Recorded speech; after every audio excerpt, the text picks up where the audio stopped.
Hey guys, this is Alex, and welcome to the Two Dudes, Brews, and Reviews podcast.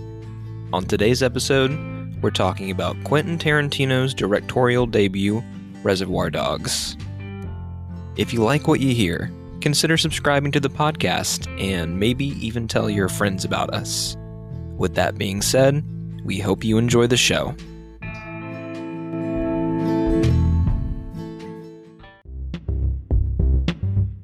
I don't want to take too much time on bullshit here. I want to get into the thick of it when it comes to our movie.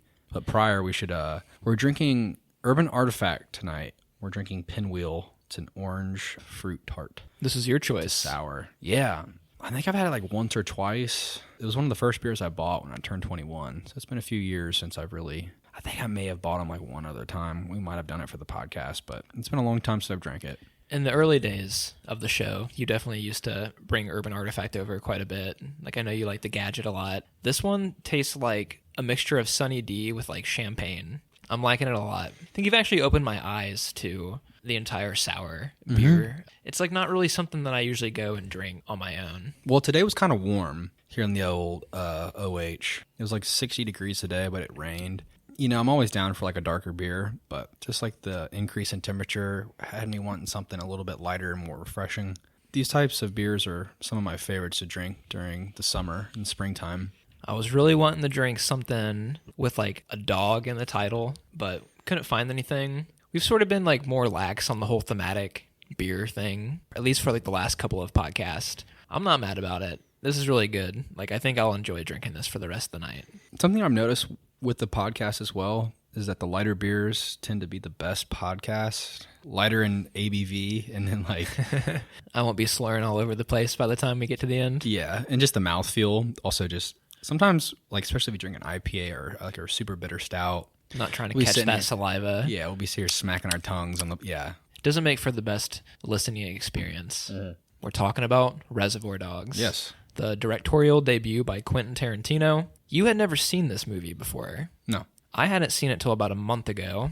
I've actually watched this movie more than I have for any other movie we've ever done on the show. 5 times? About 4 or 5 times. And I did a lot of research too. Felt like I had to. I really like Tarantino as a director. He's like one of my favorites. He's a lot of people's favorites, honestly. If you're into movies, you probably like Tarantino. Top 5. Yeah, for sure. So I got a question for you. Have you been listening to K. Billy's Super Sounds of the 70s Weekend? I have not. I've been listening to Like a Virgin by Madonna instead. Hell yeah. I don't know where to begin with this film. You know, Tarantino's like a coveted director and everything, but no, I've never seen this film up until this. You know, growing up, my dad was kind of in the know. He ended up, we used to watch Kill Bill and shit. I don't know if I've mentioned it on the podcast before, but, you know, when we were younger, he would like tell us to come into the living room when he knew that she was going to rip the eyeballs out of people and shit, you know? And like the snake in the briefcase scenes, come on. How old are you? I was probably like 8 or like 7 or some shit. Come here, son. Yeah, he like, come here, boys, I want to show you something. And then like we'd come in and he'd be like, just, you know, like just. Damn. Yeah. Yeah, your dad has a good taste in movies for the most part, doesn't he? Yeah, he's gotten more lax over the years. I feel like I don't think he's in the know as much as he used to be when he was younger. It comes with I think it comes with old age. You stop giving a shit. That's funny, dude. When I was growing up and Kill Bill came out, I remember my dad telling me that it was the worst movie he'd ever seen next to Napoleon Dynamite. Oof. Yeah, uncultured. Swine. Not because he was a cop, okay? Yeah, so I mean, I've been familiar with him for a long time. I've seen the only ones I haven't seen are Jackie Brown and then this one up until now. Is there another one I'm missing? Death Proof? Yes, haven't seen that as well. That's the only one I haven't seen either. But, you know, I was super excited when Once Upon a Time in Hollywood came out. And, you know, I've seen Django and both Kill Bills, Pulp Fiction. What else am I missing? Inglourious Bastards? Seen that one. That's a great film. Which was the first one that you saw by him? Like in full on your own? Probably Django. I watched Pulp Fiction with my dad when I was younger, and I didn't understand it. That makes sense. It's kind of a plotless movie. Mm-hmm. He made us, like, cover our eyes when they're getting fucked in the ass. Okay, so he'll shield you from that. Yeah. But not from the eyeball being ripped out. Yeah, I just remember being really confused as a kid It was kind of like one of those moments where you lose your innocence a little bit when I knew, well, first off, I'm like, well, people fuck each other in the ass. And then second is, I couldn't wrap my head around the cop being a bad guy. I couldn't, it didn't make sense to me as a child. Well, it goes against what you've been taught as a kid. Yeah, and growing up, I wanted to be a cop, actually. As I got older, I realized that it's not the coolest thing to be a cop, especially in today's climate. It was a lot less, back then. But I mean, the culture has definitely shifted in that direction where I remember the seeds being planted of that kind of stuff. I know this is going to get super off topic, but I also just want to touch on this shit has happened before I was born. These social topics and these problems that we have socially. You don't see that context until, you've come into existence where you only have a frame of reference from when you were growing up. So it's directly lined up with me learning more about the world, losing my innocence and stuff and recognizing that these are problems, but they've been problems since I was a kid, or since I was born. The LA riots and shit like that, just a bunch of crazy shit. It's weird, bro. It's weird. Sorry, I didn't get me good. We're 10 minutes in. We've gone on so much worse tangents in the past. I feel like you don't need to apologize. It's in the DNA of the show. Yeah. I think we completely avoided talking about Jack and Jill and Suicide Squad. I think we were I remember it wasn't that bad. And then I'm like, fuck. I'm familiar with Tarantino. I remember Django Unchained. It fucking blew me away because when it came out, I was old enough to process it and get the gist of it. Going back and watching it again as I get older, some things become even more dense and rich. But I got it. It also is a straightforward plot. One of the more straightforward out of his entire filmography. Did you appreciate the filmmaking stuff the first time you saw it? The style that he brings to the table? Mm-hmm. I remember being really aghast by Django choosing to wear that blue outfit. Yes. I remember that was really interesting. But I didn't understand it when I first watched it. I mean, like I said, I got the the major notes to hit. I recognized the gist of the story. But when I went back and you watch it again as an adult, what you kind of think about, well, he's probably never wore anything nice before. Mm-hmm. And this is some sort of his idea of what dressing up looks like. Like a French noble. Mm-hmm. Yeah, it's fucking badass. Oh, it's sweet. But you don't think about shit like that. Other than, Inglourious Bastards is great. I actually just watched that for the first time last year, I believe, over in November. I think over Thanksgiving break with my brother. Really? That was my first Tarantino movie. Really? Mm-hmm. That's a great one. When did you see it? 2010, probably. Whenever it came out on DVD. I think I asked for it for my birthday just because Brad Pitt was in it. And, so even 16? Yeah, I was about 15 or 16. I was still riding high on that whole Fight Club thing. That's what the Brad Pitt tie-in comes from. Got you. It was a lot different than I was expecting. I thought Brad Pitt, war movie. I love Saving Private Ryan. This would be sweet. Such a different movie than most others in that genre. Brad Pitt plays the anti-Brad Pitt as well. He's kind of a dumbass. Buongiorno. Yeah, classic. Yeah, that's interesting to think about too.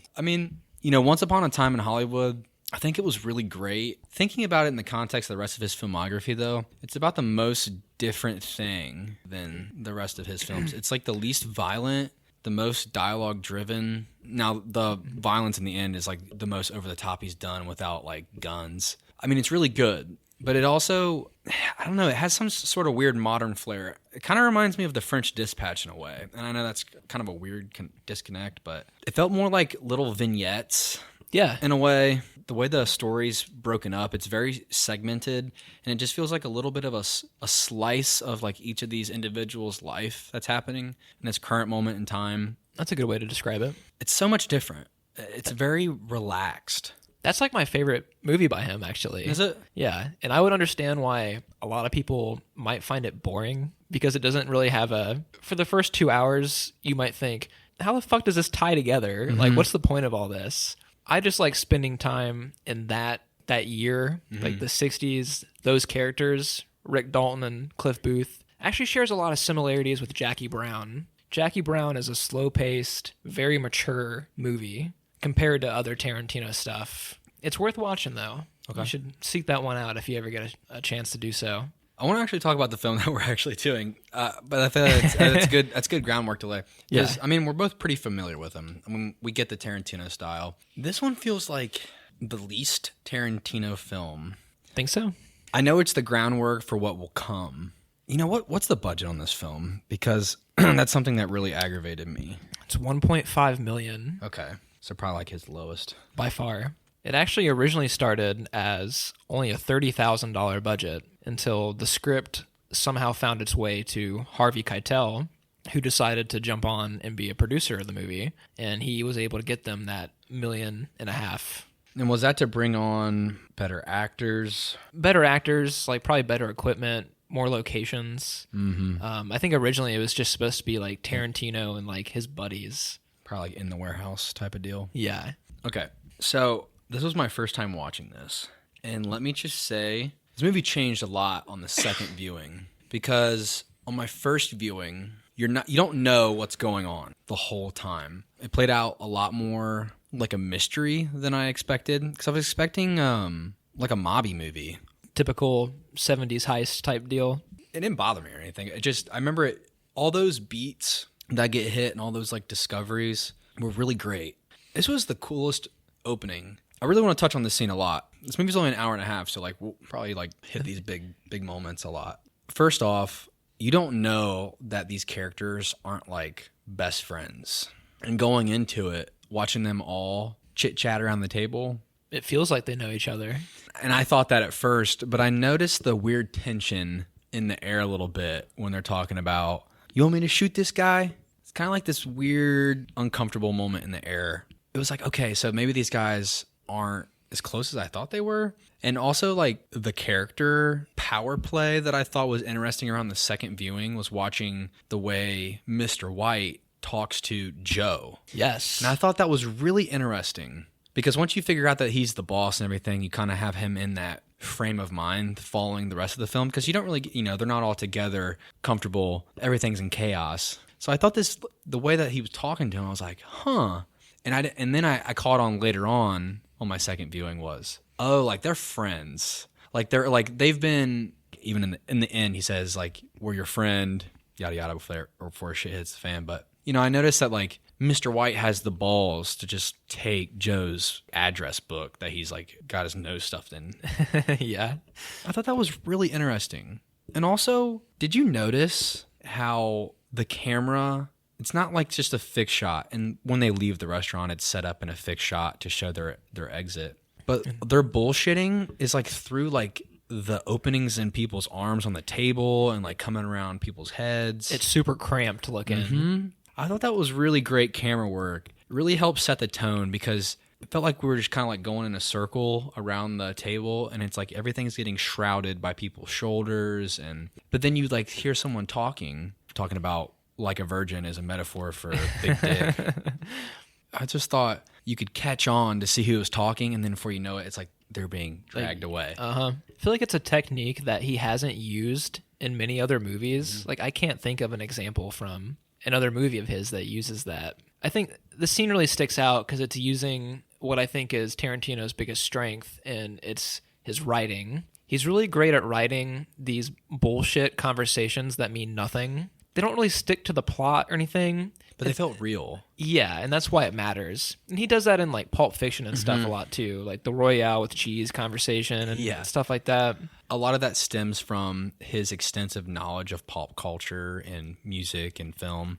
All of his films are homages to his favorite films. Like, you get Kill Bill with like Kung Fu, and I know that Death Proof is like supposed to be a take on like car movies. Yeah. And like, but it's also like in a horror way. And you've got Django as an over the top like spaghetti western type thing. This movie kind of feels like a Scorsese inspired in a way. Harvey Keitel was one of Scorsese's usual actors in the 70s next to like, De Niro and stuff. I really like seeing all these tough guy gangsters talking about pop songs. Yeah. Like, and they're like pretty passionate about it. Dick, dick, dick, dick, dick, dick, dick. Yeah. How many dicks is that? Like a lot. It's just super quippy and like quotable. I would say from the get-go, it's pretty enthralling. First off, I like Steve Buscemi's his tipping comment, which I think it's probably one of the most iconic lines of dialogue I think I've ever seen. That's like not like some crazy monologue on the existence of our consciousness and bullshit like that. Like it really gave a great comment. I don't think he's in the right, but he did make some really good points. Talks a lot about how society deems certain people eligible to have tips, and like you don't tip people at McDonald's. It's something interesting to think about. I mean, we work for tips. When someone doesn't tip, it sucks. Yes, it does. It kind of goes into the you only remember a lot of the negatives. I never forget people that don't tip, but I do remember people that tip really well. That's something that's important too. But when you go somewhere and you know you ain't getting tipped, man, that sucks. Steve Buscemi. This is one of his roles though, where he's not super soft. He's not in an Adam Sandler film. Yeah, I mean, would you consider his role in like Fargo to be soft? No, but he does kind of play like a quirky, yappy Chihuahua dog, like he does in Fargo too. He's Weasley. Yeah, he always is like looking out for himself. I kind of see similarities between these two characters. You know, not to jump too far ahead, but in the end, he runs with the diamonds, bro. Yeah, he takes off for himself. I think that was an interesting way to start. And also, it's straight Tarantino because you don't know that they're going to commit like a heist, and then you're just like thrusted into the middle of this job going wrong. It's not mentioned a single time during the diner scene. Nope. On my first viewing, I thought these guys are a part of a gang, and they're all having their lunch together, shooting their usual bullshit. And then once you get in the middle of it, you realize that they don't even fucking really know each other. The only main drawing point is some of them know Joe. I do got to point out the line during the diner scene where after Mr. White takes Joe's handbook and he's like scrolling through it and he's like, Toby Wong, fucking Charlie Chan. I got Madonna's big dick coming out of my right ear and Toby the Jap coming out of my left. Yeah. Like, I think that's like such a quotable little line. But you do kind of get a feel for who these characters are. Buscemi's the selfish one. Mr. White, he's a little bit more compassionate. It does a lot with very little. Also, even though he doesn't say much, you get Eddie. You know, he's kind of a charismatic guy. You know, he's shooting the shit with Tarantino's character, Mr. Brown. You know, Mr. Brown obviously is Tarantino, and Tarantino's the one going on and on about pop culture shit with the rest of them. And you get, I believe it's Mr. Blue, which you don't get to see much of. I think he dies. You never even really like find out much about his fate. But he's kind of like the older guy that kind of like comments, like says like, you don't know what the fuck you're talking about, not tipping and shit. Kind of has like an old soul type of feel to him. And Mr. Blonde, he was the weird ambient mystical guy that you couldn't really get a finger on. He doesn't really say much besides saying, you want me to shoot this guy? Pew, pew. You know, finger gun. You know, on the second viewing, I looked at them with more knowledge, obviously, and that completely changed the way I viewed them. I had that extra sense of depth. I think this was a great fucking scene, and it was a really good way to open the film. So after the diner scene, you get a hard cut, and it's like a plain black screen, and you get the voice of Billy Kay, the radio guy, which I find to be like a really weird choice. Because it doesn't really play into anything other than like give a reason for why like music is playing throughout the movie. Like people are just listening to the radio station. Billy Kay sounds like he's on horse tranquilizers. You notice that? Very subdued. Talking like this. You can win 2 tickets to the Monster Truck Extravaganza and see the behemoth. Yeah. But they use that to give you the title crawl. They're walking in slow motion. This is like the most iconic shot of the movie. This was used in a lot of promotional material. Like promotional material, or like if a TV show ever talks about Reservoir Dogs, they always use this slow motion footage where you're getting telling you who each actor is. All set to the song Little Green Bag. The looking for some happiness. You know, it's his first movie, but it's the start of Tarantino being really good at making movie soundtracks. Yeah. Well, he always sources, what do you call that? Like songs, like just regular ass songs instead of like making a film score. Yeah. And besides the Hateful Eight. Well, for fuck, we completely forgot about the Hateful Eight. We didn't even mention that. On the lower end of his filmography. We've both seen that one, but yes, it's that's like if he took a Western extremely seriously. That's like we've got Django spaghetti Western, and then we have like a John Wayne type of Western, slow burn, dialogue driven, and then a few pew-pews. That's a grotesque movie. For the little bit of violence that you get, it's fucking disgusting. Insane. Samuel Jackson, like balls bleeding everywhere. I'm good, man. I think he has used original soundtrack for other stuff. I think like Django has these 60s sounding tracks that are recorded specifically for that movie. Also, there's a title song like Django. Yeah, yeah. It's very cool. He's great at using music in his movies. But after this, you know, you're getting all these cool gangsters walking in slow motion, and then the next thing you see is like Tim Roth bleeding out in a car. Dude, Tim Roth. Yeah. Where's he been, man? I like Tim Roth. He was really great in this movie. You know, he was in he plays the guy that plays Abomination in like The Incredible Hulk, Edward Norton. He does? He's like the antagonist in The Incredible Hulk. I did not know that. You didn't know that? I haven't seen that movie in like 10 years, but Okay, that movie's actually okay. it's okay. I like Tim Roth's character though. He's a dick. He like really matches the dickery of Edward Norton in real life. I think in this movie, he's equal parts great and terrible at times. And I don't know if you're going to agree with me. Oh, we're going that to or talk not. about that. Do you feel like his delivery of some lines were really shitty at times? Yes.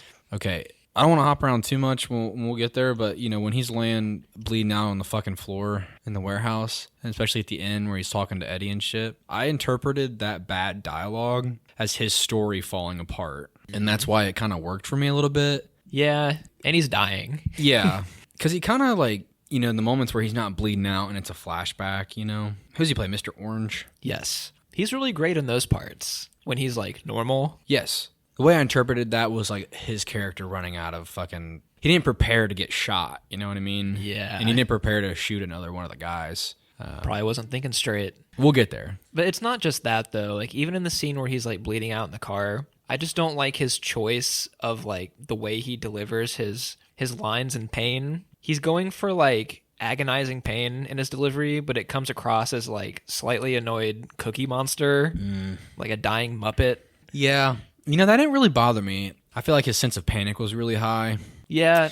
Interpretation of that scene comes a lot different when you recognize that, you know, you come under the realization that he's a cop. Also, he got shot by like a lady. Did you notice that some of his first lines of dialogue like allude to that? Where he says, "She shot me, man. Who would have thought that?" And then when Mr. White's dragging him into the warehouse, he says, "She had a baby." It can kind of like be swept under the rug because like so much stuff happens after that. He might have forgotten that he said that. Was she pregnant? There could have been a baby in the car, and you just don't see it really. Never see the back of the car. Like when that scene gets there, it's easy to forget. Most people would probably assume that he just got tagged by the police. Also, his delivery, you don't really understand what the fuck he's saying. The only one that's really audible is Mr. White's character. How'd you feel about his acting, Mr. White? I thought it was really good. I think he was the most likable. Oh, for sure. He lied somewhere between like he felt very fatherly in the group dynamic, but then his interaction with Steve Buscemi at the beginning of the film, it kind of made me feel like he was kind of just doing the best he could type of thing. You know, I'm sure he's not like doesn't have the greatest track record, and you don't really get to know a whole lot about him besides he's not from around the area. And you know that he's been in trouble before. You know, I liked his character a lot. I thought, you know, obviously we get to move in after the car scene after he drags in Mr. Orange. You get to see him and Steve Buscemi kind of freak the fuck out a little bit. I found it interesting that Steve Buscemi was the one that brought up the whole rat thing. There's a fucking rat. Later throughout the film, Mr. White's like, "No, there's not a fucking rat," kind of thing. And he's like, Steve Buscemi's like, "You're using your fucking head." But then Mr. White just starts vouching that there's a fucking rat. And Like he just kind of jumps straight to it. Like he's like had it cemented in his mind. You get to learn more about Mr. Blonde. He, you know, he was going fucking crazy in there. Or like it was like a Wild West. And I thought on my first viewing, the interesting sound design that they did, you know, when Mr. White's washing in the sink, like washing the blood off him. Through the context of the first viewing, I thought, okay, Buscemi's the rat maybe because he like reloads his gun. Glad you brought this up. You kind of see Mr. White like turn his back real fast, like what the fuck? Because he's like, "Why are you loading your gun right now?" It looks like he's about ready to fucking execute him or some shit. And I thought that was kind of interesting. You know, it kind of created a little bit of doubt in my mind. You know, Steve Buscemi's character, Mr. Pink, is the rat. Maybe Mr. White's the fucking rat because like in that first viewing, you have no idea who the rat is. It doesn't tell you much about the characters for you to like make an inference, really. I really like that scene where they're having the conversation because you can't even see Buscemi in shot. It's this really long static shot from the end of a hallway, and like you can only see Mr. White in the sink. And if you look to the left, you can kind of see Buscemi like in the reflection of the wall, and he's like, "Are you cool?" Buscemi like starts wrecking a bunch of shit, and he's like, "All right, I'm cool." I really liked that. Did you notice that Mr. White doesn't light the cigarette? Yes. He does eventually. Yes. But that first time, I'm guessing that like he held the lighter up to the cigarette and it didn't light, but he didn't want to keep doing it because they're trying to do a scene. So it's like, all right, forget it. I found it interesting that they kept it in the final cut. I thought that was very strange. This is an indie movie, dude. Yeah, this is also true. I guess it's just because it's got Tarantino's name on it. It feels like, how could this have happened type of thing. Yeah.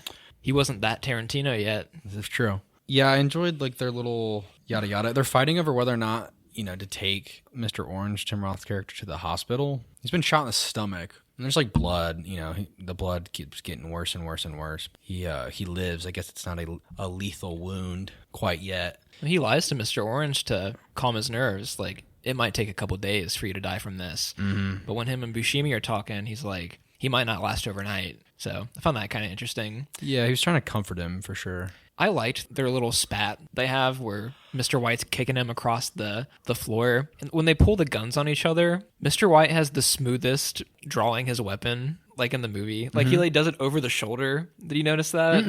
It's like, reminded me a lot of Christoph Waltz and Django, where he has like the gun under his sleeve. Yeah, I forgot about and it just comes out so smoothly. But this is where we're introduced to Mr. Blonde. He's been watching them fight the whole time. He's a weird fuck. Hey, dude, he had time to stop and get fast food on his way back to the rendezvous point. God, that was so fucking weird. Oh, I'm gonna fucking pissed about this because I thought his delivery sucked when he tries to like tell them to come outside. What do you mean? Do you notice that? Like he says, "Come on outside. I want to show you something." The cadence between the characters talking, it's not right.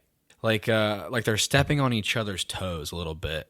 It doesn't feel like you'd have to go back and watch it, but they're like, yeah, okay. I mean, like it looked like me and my friends acting for a high school type of video. You know what I mean? Like they're answering him before he finished his sentence. Yeah, type deal. Like it just felt kind of segmented or a little offbeat, and his delivery didn't help. He's like, well, come on. Like he has like this very hush hush whispered tone, like too cool for school type of thing, and it just didn't come across right. Like Steve Buscemi's kind of overacting, like kind of like, well, come on, man, just show us. And like, it just didn't feel right to me. You do get introduced to him. When do we start cutting away? When does that happen? For the first time with Mr. White's little vignette. Mm-hmm. I can't remember exactly when it happens. Does it happen after they get to show the police officer in the trunk?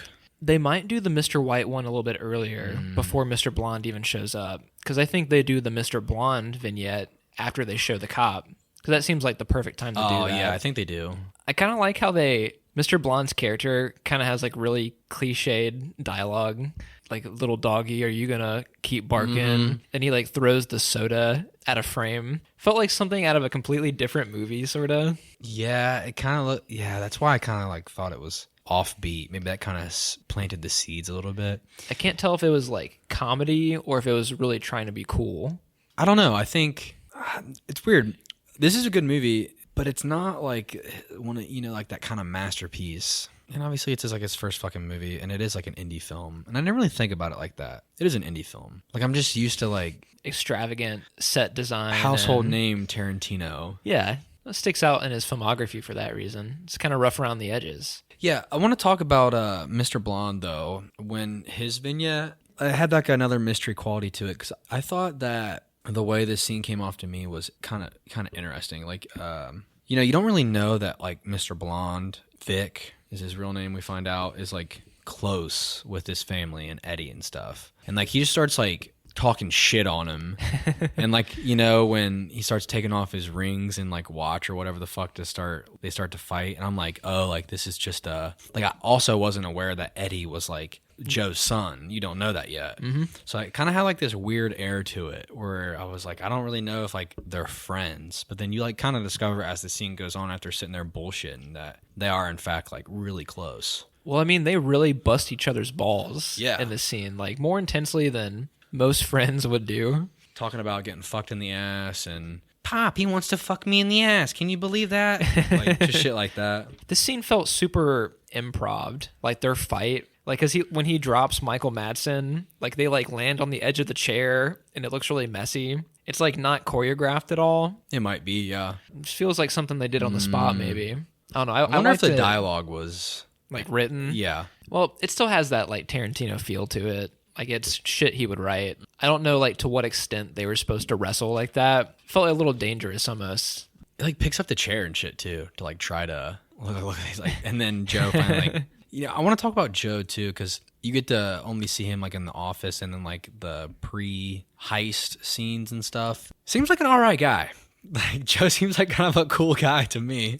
Yeah, He's a bad guy, I guess. he's very composed. Yeah. I was like, damn, I want to work for these guys. Like this guy seems like a nice guy. Well, he sets him the fuck up. Oh yeah, you know, with the dock worker job where he never has to clock in. Sounds like a nice gig. I thought that was really cool too. I thought that was almost inadvertently like good world building, told to you and not shown, but it was like they have like deep connections, deep roots, like this whole mob organization type shit. I thought that was really interesting. You don't really understand the extent of their importance until later when like Eddie is talking to Mr. Orange about ratting out his dad, and all he had to do was say my father's name. I thought that was pretty all right. Like, I mean, it seemed to me that it was about as much as you could do for like such a small scale. It didn't feel like how do you put it, like tacky. You know what I mean? It had like weight to it. Yeah. Where like I feel like it being like an indie film where it could kind of like not be executed well. Does that make sense? Yeah. It could have felt like a big exposition dump when it doesn't. Mm-hmm. You know, Lawrence Tierney, the guy that plays Joe, is like a real life felon, and apparently he was like a fucking menace on set. What? To the point where Maybe he's not a good guy. him and Tarantino got into like a shoving match, and then he was banned from set for a while. Whoa. And they had to stop filming the movie for a little bit. Really? Yeah. And apparently old Joe had trouble remembering his lines and stuff as well. So His lines are simple as fuck. yeah, he barely says anything, and his delivery of them is kind of stiff at times. Like, it makes sense. He's like the head honcho. Like, he doesn't have to be eccentric like a Buscemi or something. He's the alpha. He doesn't have to command his respect. It's like just an implied type of thing. Juicy Junior, real juicy.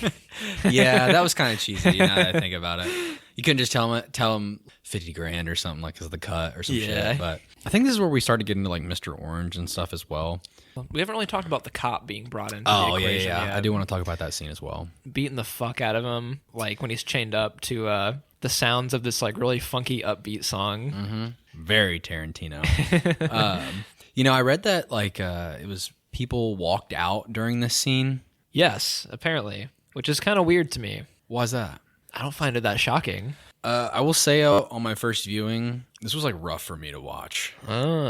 I mean, I know you. Well, not in the way that where like I really felt bad for the cop. It was just I guess I couldn't sympathize with Mr. Blonde's character and his actions and stuff. I mean, I get like they're beating the shit out of him and everything. Like I can understand them punching the fuck out of him and everything. But Eddie shows up and they go and move the parked cars. It looks like goddamn Sam's hot car lot out here. Yeah, I thought that was good dialogue. That was great. I found like them being able to bust balls throughout the chaos was pretty great. Yeah. It was rough in a couple of ways. Him cutting off his ear really fucked me up a little bit. Hey, bro, they don't show it. Yeah, but your imagination's so much worse. Yeah. We suffer more in imagination than reality, Getter.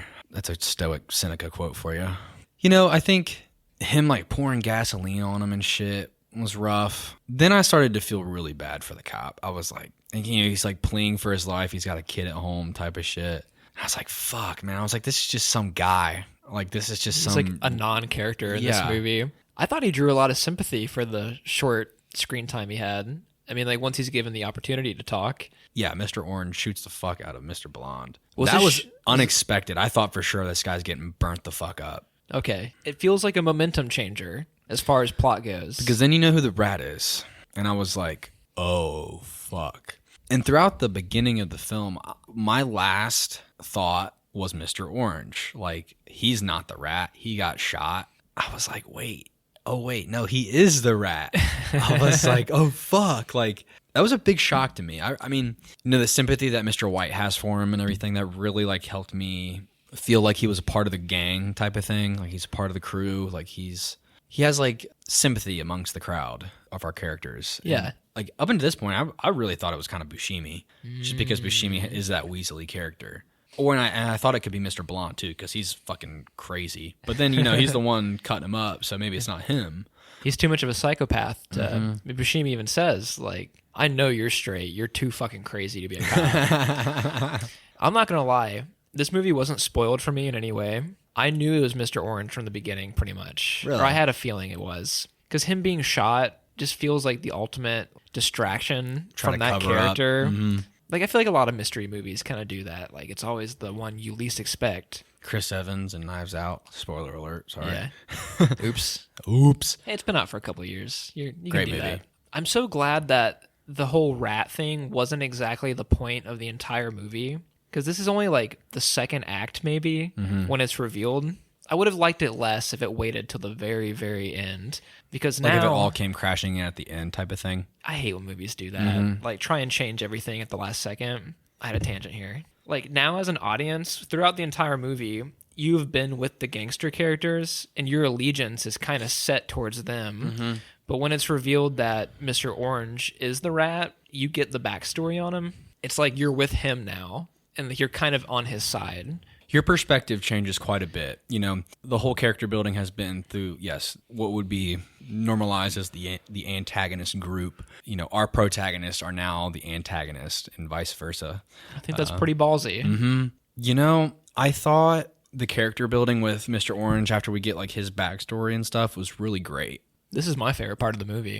It was nice to have like this sting operation, this exposition in the middle of the film. You know, I'm thinking about other movies that would be like heisty films. All this exposition would be set up from the beginning, where somebody's going in to mingle with the dogs and set up from the beginning, and then, you know, the big bust is at the end or something, where it kind of feels like you're with them from the beginning type of deal. I'm trying to think of an example, but something would be similar to like Like an Ocean's 11 Yeah. or something? Like, you get the planning, then the heist, then the aftermath. But this movie is kind of in reverse. yes. It's so much better for that reason. When it's better storytelling, you're getting to connect the dots in a different way. I sympathize with Mr. Orange a lot, but I kind of fucking hated him. I like defer from you a little bit. I'm not really on his side now. Well, look how much shit happened because of him. I guess maybe because I'm looking through our gang's point of view, I feel sympathy for them, you know, because this is like their job. You know, not to quote Jake Gyllenhaal before the movie comes out, but like an ambulance that's like, we're just the guys trying to get home. We're not the bad guys. Yeah. I watched that whole movie in the trailer. Oh, it gives away everything. Yeah. That trailer could be like 30 seconds long, 45 seconds long, but it's all, you get literally in that trailer, you get to know that what stops them from getting away is the fact that a police officer comes into the bank, and you know that they're going to be in the back of an ambulance, and they're going to hold this girl hostage, and they're going to run across town for the whole fucking movie. It's just stupid. You want to guess the Rotten Tomatoes score of the ambulance before it comes out? 24%. Okay. I was going to go like a 37 to a 45 maybe. Like, it doesn't look horrible, but it is a Michael Bay movie. I know I mentioned to you that it looked really disorienting. It looks like all the angles are like close-ups, and then you have these big swooping shots of helicopters and blowing up and like car chase. And that looks like the movie to me. It's a Michael Bay movie. It's a Michael Bay movie. Ugh. Jesus. All right, what sorry. What a tangent. I'm talking about the ambulance on Reservoir Dogs. Getting pissed. Where were we? Mr. Orange's backstory. Yeah, We're kind of shot into it right here. I'm like, fuck you, man. I'm like, you're ruining this shit for them. I feel like he develops sympathy for them as well. He likes Mr. White. Mm-hmm. And that's the other thing too.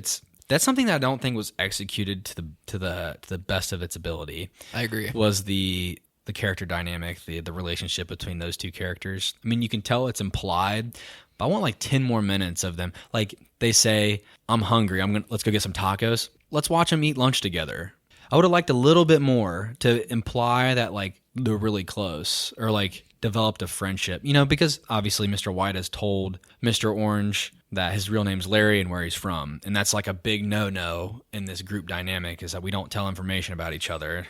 I want to see it just a little bit more. I really think it, like the ending scene would have been knocked out of the ballpark just a little bit better if we would have got a little bit more of their relationship developed on screen. I get that it was implied. It was just something that I kind of missed a little bit. It's got the exact opposite problem that most other Tarantino movies have, where a lot of his films run like almost 3 hours, like stuff like Django or Hateful Eight, where you're thinking this could have been trimmed like 30 minutes maybe.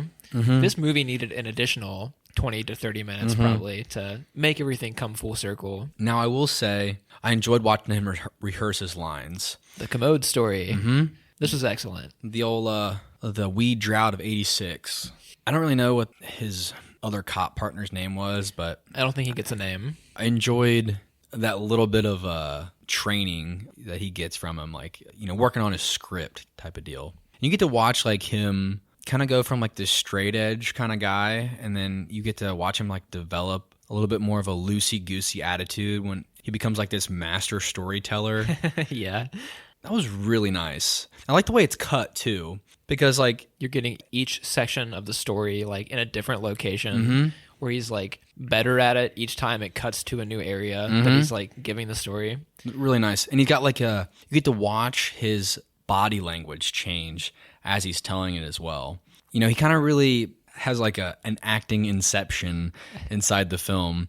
It's a story within a story within a film. Within a dream. In a Matrix on Nightmare on Elm Street. I thought that was really nice.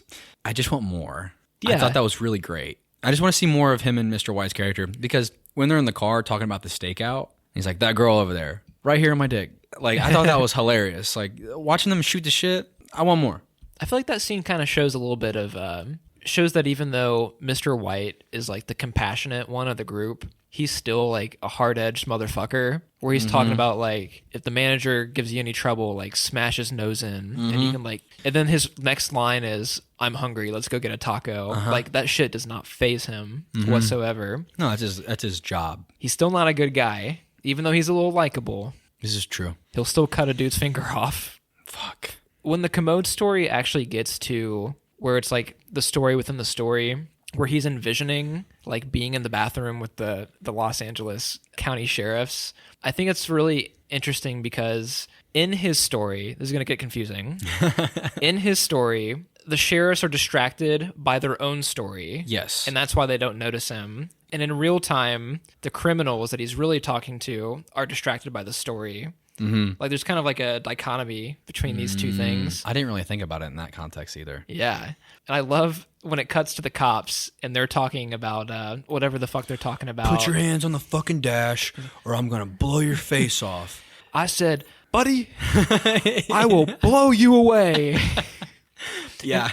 I think it's the same cops that show up at the warehouse at the end, like by their voice. At Really? least the mustache guy with the buzz cut. It's the same actor that lends that voiceover at the end. Really fun Tarantino moment. That was the weirdest looking German Shepherd I've ever seen. I think it was a female German Shepherd, but it looked fucking weird. Yeah, it did. Looked like kind of stuffed. I know it was a real dog, but it looked weird. I found an interesting sound design moment in that story. Is when he goes to dry his hands, it sounds like a jet turbine taking off. So it's to imply that he makes it out. Damn, I kind of interpreted it as like the pressure of the situation, because it's Really? kind of an intense noise, like the walls closing in or something.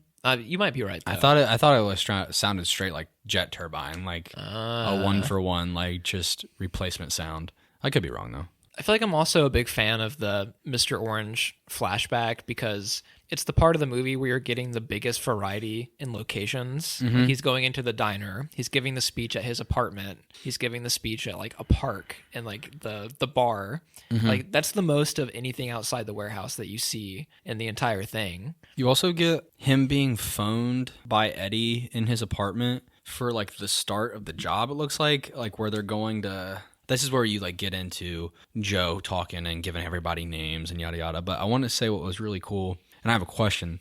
Is he married? He like puts on a wedding ring. He dumps the change. I found this weird too. I didn't understand that. Like, why would he put on the wedding ring to go to the heist thingy? Like, you think he would hide that information maybe? Maybe it wasn't a wedding ring. He put it on his left hand and he put it on his ring finger. So, and it looked like, obviously it was just like looked like a little wedding band. I don't know. I thought that was interesting. I don't know if it really served a point or it was just to try to create like his character moseying and meandering before this anxiety-ridden thing, because he gives him like a little pep talk or something. In the mirror? I love this. They don't know shit.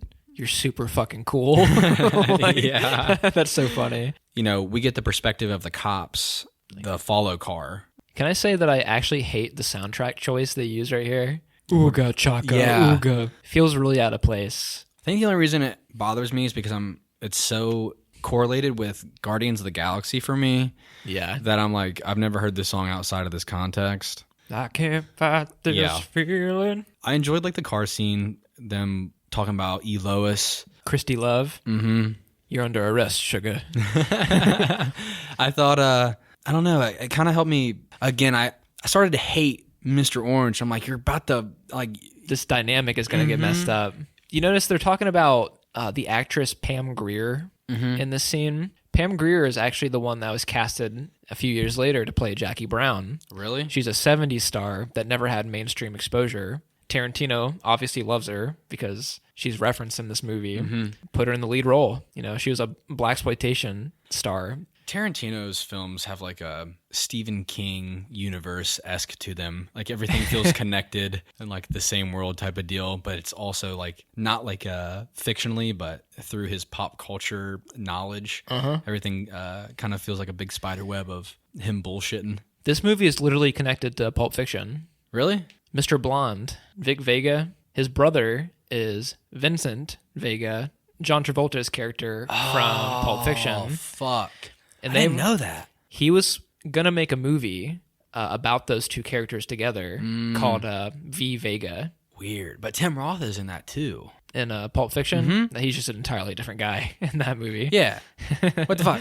But hey, dude, I didn't even know that. E. That's Lewis, awesome. she glued her man's dick. He has to do handstands to piss now. That's great.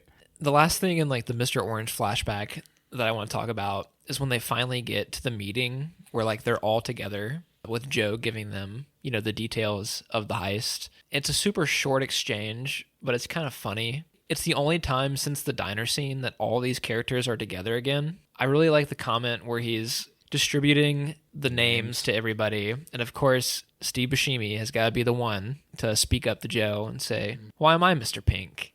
The same with Tarantino saying, Mr. Brown, that's pretty close to Mr. Shit, don't you think? Yeah. And I find it super funny where once Joe doubles down and he's like, there's two ways you can go on this job, my way or the highway. What's it going to be, Mr. Pink? And then he plays it off like it wasn't a big deal. And he's like, fine, I'll be Mr. Pink. Just drop it, Joe.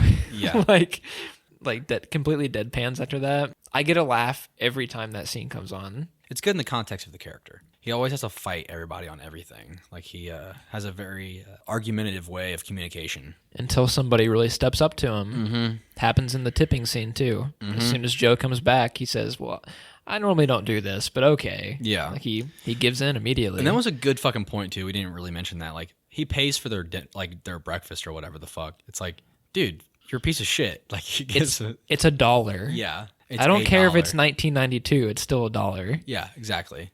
I did find the whole Mr. Orange flashback extremely sobering, though. It really like pulls you out of like the original type of mentality that the film sets out on, where it really changed the whole dynamic for me. It was something that was really completely unexpected for me. I didn't think we were going to get that perspective of the rat. I thought like it would be like this subtle... We may never find out who the rat is. I thought maybe everybody would just be pointing their guns at each other at the end, like one big shootout, like pointing the finger at everybody. Which, I mean, in a way, it does happen that way.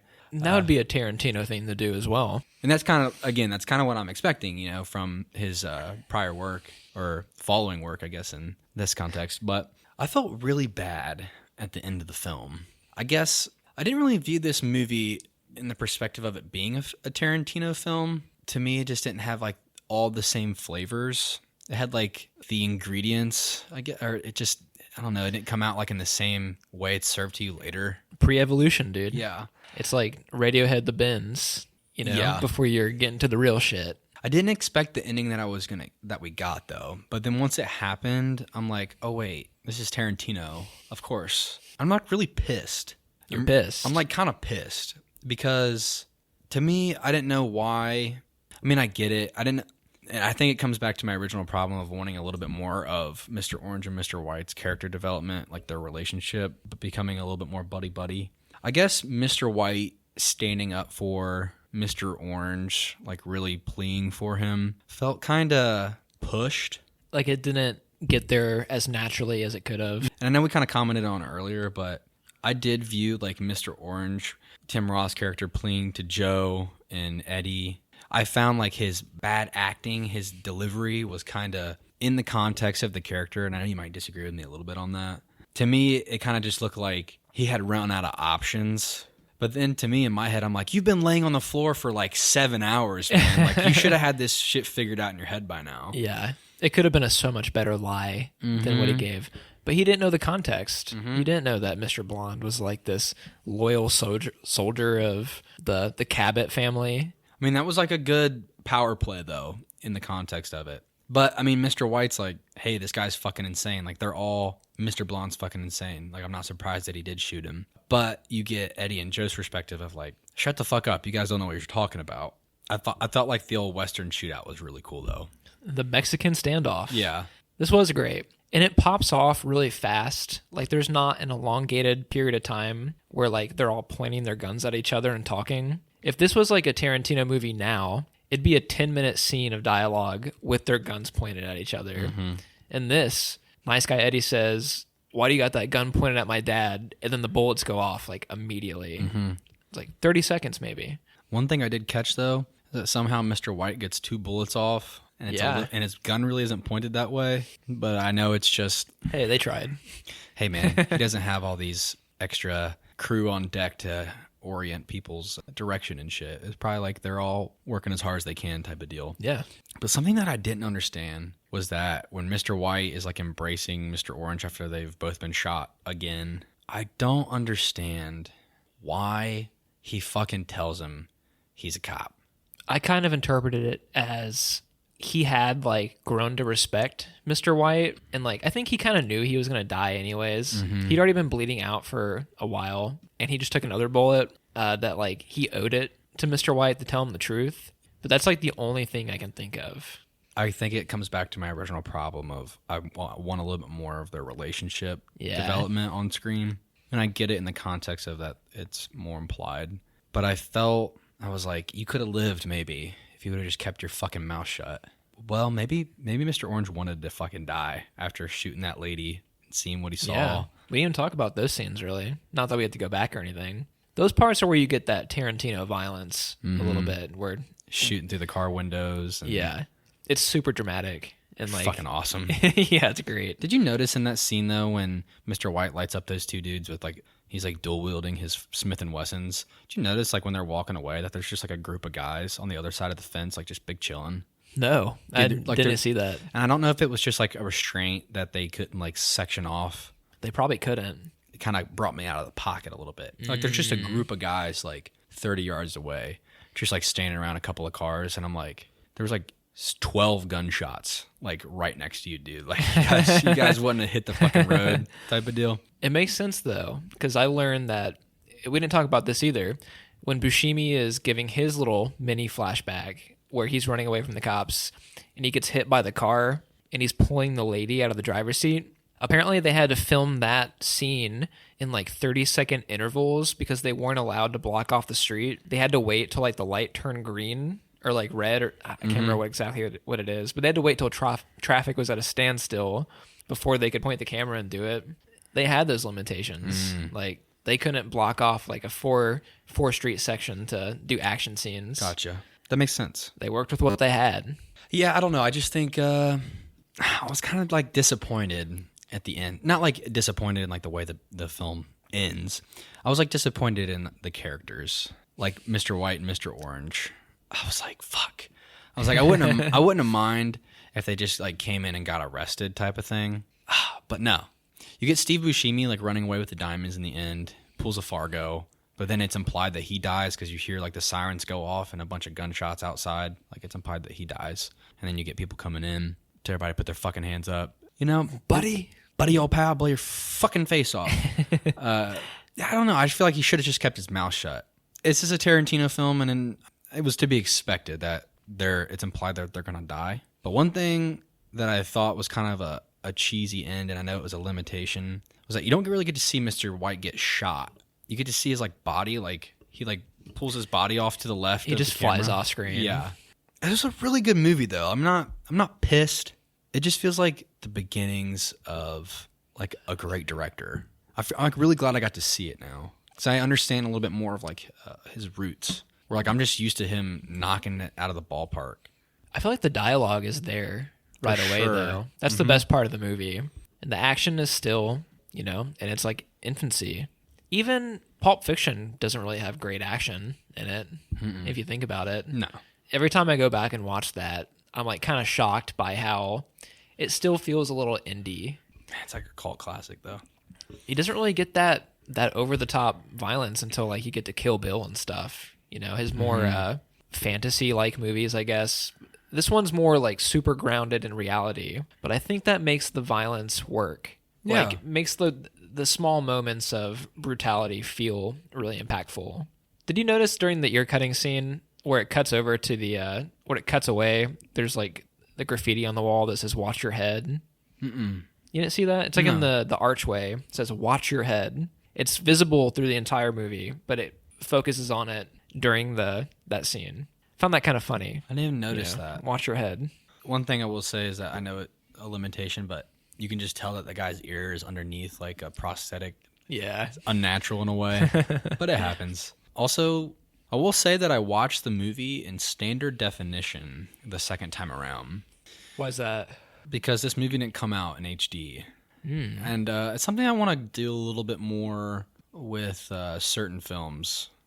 If we go back to older films, it might be fun to watch them in like obviously I watched it on Vudu, I owned it on there. So like whatever cut or master they have of the film is going to differ from the original film release. But I watched it in standard definition to have a little bit more grain, try to get a feel like of what it would feel like to watch this in theaters a little bit.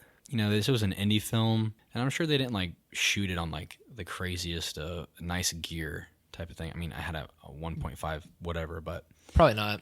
I was just trying to come to it a little bit, and I noticed like in like certain promotional material, like things are a little bit more grainy and bold. Like it's less detailed. The black and white suits are a little bit more of like icon feel to it, where things are a little bit more bold and outlined and less detailed. The exposure and saturation on their skin is a little bit more stylized. So it's just something that I'm trying to pay attention to a little bit. And that could be just because they cut it in certain ways, like for a trailer or something. But I just watched it in the standard definition to kind of give it a little bit more of a low budget feel. And that actually, I liked it better that way. Really? Yeah. I could see that though. It felt more gritty.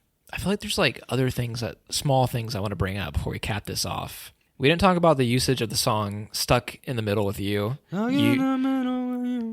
Great soundtrack choice to like use during such a brutal scene. And I really love the one take shot they do of Michael Madsen leaving the warehouse to go get the gasoline. Did you notice this wasn't cut? Now it's not like a Birdman type situation where like they use strategic things to like go around a corner and it's a new cut. This was a full take. This is 92, so they had to have like specific camera settings to like contrast between like being in the dark warehouse to like going outside in the broad daylight. Just feels like a really cool thing for a first time director to do. And then he walks back into the warehouse and like the music's still going and he starts dancing really cool. again. Yeah. It feels like one of the best moments of the movie. Becomes to be like honest. The music becomes muffled and then the volume brings back great sound design. It's fucking great. It's up there with like one of those moments with the pistol being cocked, or the cutting between or like using the soundtrack to move in from outside the music starts and then that's the song playing inside the car type of deal. Now I'll leave us off with this. My favorite line in the movie is spoken by Nice Guy Eddie when he comes back in and they're beating up on the cop. And he says, "If you beat on this guy long enough, he'll admit to starting the goddamn Chicago fire." That don't necessarily mean it fucking so. Yeah. Like his line delivery of that is great. Chris Penn. He's one of my favorite characters in this film. Oh yeah. He's got the most personality. He's got good style too. He's got that 90s teal and purple fucking jacket on. Oh yeah. His own jacket, because uniforms weren't provided to the actors for this movie. That's cool. Low budget, man. He died really early in his life. He was only like 30 or 40. It's Sean Penn's brother. Oh, fuck, for real? They look nothing alike. at all. No. There might be a little bit of a similarity between like their cadence, like in their voices. I see the nose and the eyes, but like their chins are completely different. Completely different hair too. He's like kind of red haired in a way. Yeah. Maybe I'm misremembering. No, it's about the same as your hair. I think though that's really it. How do you think it stacks up with the rest of his films? I think this falls in. It's better than The Hateful Eight for me. Yeah, Hateful Eight seemed like another take on this kind of story in a way, dragged out way too long. Yeah. For a couple of days there, I thought this was like my third favorite by him out of the entire filmography. It might be like fourth. Yeah, I can see that. Fourth out of the 8 that I've seen. I like Hollywood. It's definitely in the top 5. I don't think Hollywood's my favorite. I know it's yours. I don't think Hollywood's his best. It's just my favorite. I think Inglourious Bastards is actually his best like made movie. I would say Django and Inglourious Bastards. Yeah, I would say Django and Inglourious Bastards. I like this better than Pulp Fiction, believe it or not. Pulp Fiction is It's a great movie. I just can't return to that one as often. That one's a little bit more depressing to me. I can do without the heroin shit. Like needles and drugs like that, kind of like, I don't really vibe with that. That's why I can't watch Euphoria right now. Yeah. I watched that one scene where Rue, Zendaya's character, is like ODing on the floor and her sister finds her. That like fucks me up. I don't like that shit. I fucking hate that show. I know it's popular as fuck right now, but it sucks. Yeah, it just really bothers me. It lies somewhere between like really cheesy and like really overly serious. It's like shock value. It's the only reason why a lot of people watch it. And there's like good titties and shit in it. I'm sorry. Yeah, I really like this film though. I would say it's like an 8 out of 10 for me. It does a lot in the context of budget, first time director. You can't expect it to be fucking perfect from the get go. Like I do think it's better than Pulp Fiction though. Truly. Yeah. Truly I do. Like story wise, I do think it's better than Pulp Fiction. You know, Tarantino's best work doesn't really come until like Kill Bill. He doesn't really make that crazy run until, you know, after Jackie Brown and Death Proof. And I know that they aren't really the most coveted. I would just say based on intuition, I would say this movie's better probably than those 4 films, or out of those 4 films, like Reservoir Dogs, Pulp Fiction, Jackie Brown, Death Proof. I would say probably this one. It's the best of the bunch. Yeah. And then, for sure. And then you got Kill Bill 1 and 2, Django, you know, Inglourious Bastards, yada yada. I would say this stacks up with his later run for me. And I haven't seen the other ones, so I don't have a lot of room to talk. But just based on intuition, I think the story was really great. And I think it did a lot just based on how young he was as well. I mean, he's in the film. Dude, he's a baby. I mean, he's a baby. Like, he's a skinny, young kid. And it's awesome. He's not the best actor, though. No. It's not mean about some nice fella. Yeah. I can't stand the way he talks, to be honest. Yeah. And I don't mean this in a negative, but he has like a very feminine, lispy voice. Yeah, he does. He was on the old JRE a while back. I really enjoyed that interview. He talked a lot about like Harvey Weinstein and stuff because like Harvey Weinstein like ended up being like one of his close friends. And you know, I'm not going to talk too much about that, but you know, that's always fun. Yeah. To find out your best friend's a fucking disgusting pig. How do you think, as far as like out of 10, does it feel for you? Personally, I'd probably go like an 8.5. Yeah. I mean, everything that you said already really applies to my opinion of it too. He does a lot with very little. And like I really respect that. And I think it holds up to his later work. And you can't really ask for much more than that, than a movie made with $1 million. Piss break.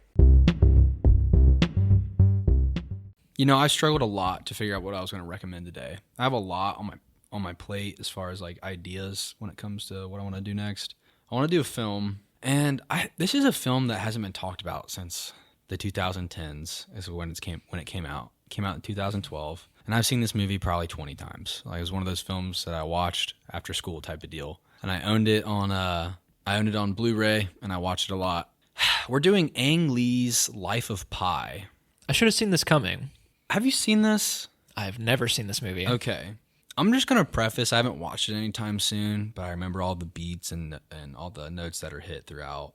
But I think it will be fun to interpret, and it will be fun to talk about. I watched this when I was a lot younger, and I don't know if it will be as good as I remember. there are good things to talk about it as far as like special effects, and at the time it was made, it was kind of up there with like the Avatar, like special effects, like 3D becoming really good as far as CGI goes, where it was like the mixing of two. This is the Tiger on a Boat movie, right?